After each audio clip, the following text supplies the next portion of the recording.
Trump दूसरी बार जीते हैं, लेकिन ट्रंप की एक जीत से भारत के 4 दुश्मन देश पर निशाना लगा है। आतंकवाद हो या अलगाववाद या फिर हिंदुओं की सुरक्षा और ट्रेड वॉर, ट्रंप की एक जीत ने भारत के साथ दुश्मनी रवैया रखने वाले 4 देशों के माथे पर शिकन लाकर रख दी है। क्या है इसके पीछे की वजह, इस रिपोर्ट में देखिए।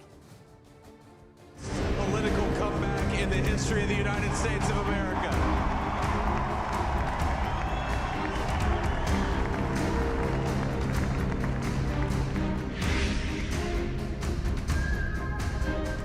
कनाडा की ट्रूडो सरकार की भारत के साथ तल्खी बढ़ी है। ट्रंप के अमेरिका में जीतने से हाल के महीनों में भारत के लिए दुश्मन नंबर 1 बनकर उभरे कनाडा को सुरक्षा और खालिस्तान समर्थकों के मसले पर गंभीर और साफ संदेश भी जाएगा।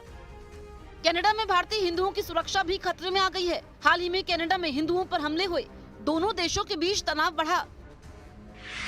ट्रंप के प्रशासन में अमेरिका में भारतीय हिंदुओं को खालिस्तान से होने वाले खतरे और धमकी को नजरअंदाज नहीं किया जाएगा।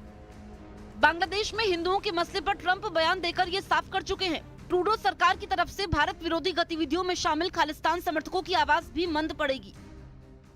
I don't think he is going to allow Khalistani sympathizers like Guru Patwant Singh Pannu to make the kind of open threats that they have been making under the guise of free speech. I think that stops with Trump. He will not give that much of free play to the Khalistani elements to make open threats. Trump के आने से भारत के बड़े पड़ोसी चीन को साधने में भी भारत को मदद मिलेगी। चीन के मुकाबले अमेरिका हमेशा भारत को ज्यादातर तरजीह देता है, क्योंकि अमेरिका नहीं चाहता कि दुनिया में व्यापार के मामले में चीन अमेरिका के मुकाबले खड़ा हो। डोनाल्ड ट्रंप के आने से अमेरिका चाहेगा कि उसकी निर्भरता चीन पर कम हो, और ऐसे में अमेरिकी कंपनियों को अपनी सप्लाई चेन को दूसरे देश में स्थानांतरित करने का दबाव भी होगा, और इसका सीधा फायदा भारत को होगा, क्योंकि जो कंपनियां अपनी सप्लाई चेन में विविधता लाना चाहेंगी वो भारत की तरफ रुख कर सकती हैं।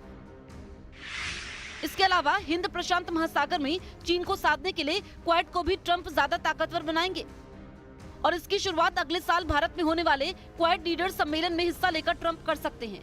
गौर करने वाली बात यह भी है कि अपने 4 साल के शासनकाल के समय चीन के साथ LAC विवाद और चीन की मनमानी पर बाइडेन ने कुछ नहीं बोला, लेकिन उम्मीद है कि ट्रंप के साथ ऐसा नहीं होगा।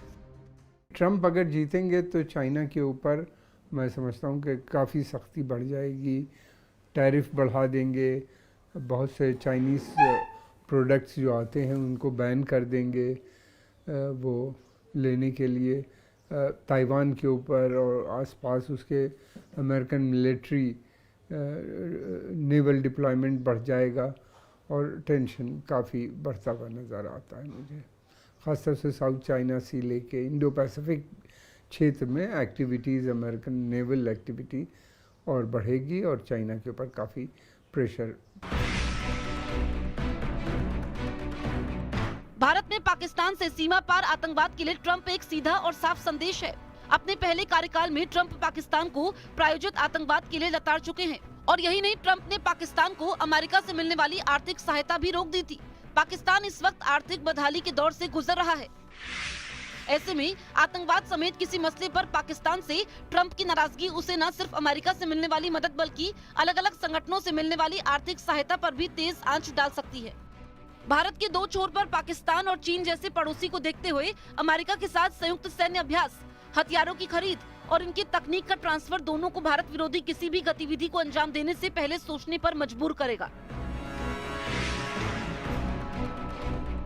दिवाली के मौके पर धर्म विरोधी एजेंडे के तहत हिंदू अमेरिकन की रक्षा की बात करने वाले ट्रंप बांग्लादेश में हिंदू और दूसरे अल्पसंख्यक समुदाय पर हमले का कड़ा विरोध कर चुके हैं। बांग्लादेश की यूनुस सरकार को भी ट्रंप ने अपने निर्वाचन से पहले ही साफ संदेश दे दिया था। जो बाइडेन और मुख्य सलाहकार यूनुस की करीबी किसी से छिपी नहीं है, लेकिन डोनाल्ड ट्रंप के अमेरिका के राष्ट्रपति बनने के बाद यूनुस सरकार पर भी लगाम कसने वाली है। यानी ट्रंप के साथ मिलकर पीएम नरेंद्र मोदी बांग्लादेश में हिंदुओं की सुरक्षा को सुनिश्चित करने के लिए यूनुस सरकार की जवाबदेही तय करेंगे। हिंदू माइनॉरिटीज़ है उसके ऊपर लेकर उनका बहुत अच्छा बयान आया है। मैं समझता हूँ उसकी सराहना की जाती है भारत के अंदर। अब ये देखना है वो प्रेसिडेंट बनने के बाद कितना प्रेशर बांग्लादेश में डालते हैं।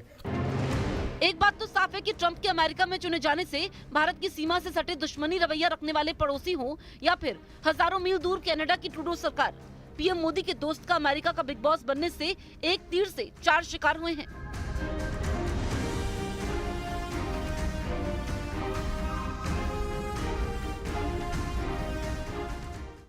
और इधर भारत में भी डोनाल्ड ट्रंप की जीत का उत्सव मनाया गया। देश में कई जगह पर लोगों ने ट्रंप की जीत पर खुशी जताई। प्रयागराज में ब्राह्मण एकता परिषद ने डोनाल्ड ट्रंप के जीतने पर मिठाई बांटी और उन्हें हिंदुओं का सपोर्टर भी बताया। उधर तेलंगाना के जनगांव में भी खुशी का माहौल नजर आया।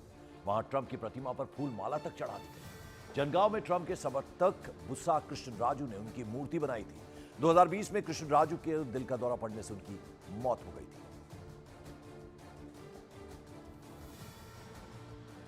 हमारे भारत के प्रधानमंत्री की जीत है, हम सब भारतवासियों की जीत है और इसीलिए हम सब प्रसन्न हैं। और हम ये भी चाहेंगे कि सनातन संस्कृत तीर्थों का राजा प्रयाग कहा गया है, यहाँ महाकुंभ लग रहा है और ट्रंप जी हमारे कुंभ में आए, हमारे मोदी जी उन्हें आमंत्रित करें, बुलाएं और यहाँ की संस्कृति से फलीभूत परिचित हैं। उन्होंने कहा था कि बांग्लादेश में हिंदुओं के ऊपर अत्याचार हुआ और निश्चित रूप से अत्याचार हुआ, जिसको कोई भी विश्व का कोई भी नेता इस तरह से मुखर होकर नहीं बोला। ट्रंप जी ने ये बयान दिया था और उस बयान का असर निश्चित रूप से भारतवंशियों ने एकजुट होकर मतदान किया और ट्रंप जी दोबारा चुने गए। उनकी जीत में यहाँ के लोगों बिल्कुल भारतवंशियों का हाथ है और भारतवंशियों ने अपनी ताकत दिखा दी, अपनी एकजुटता की ताकत दिखा दी।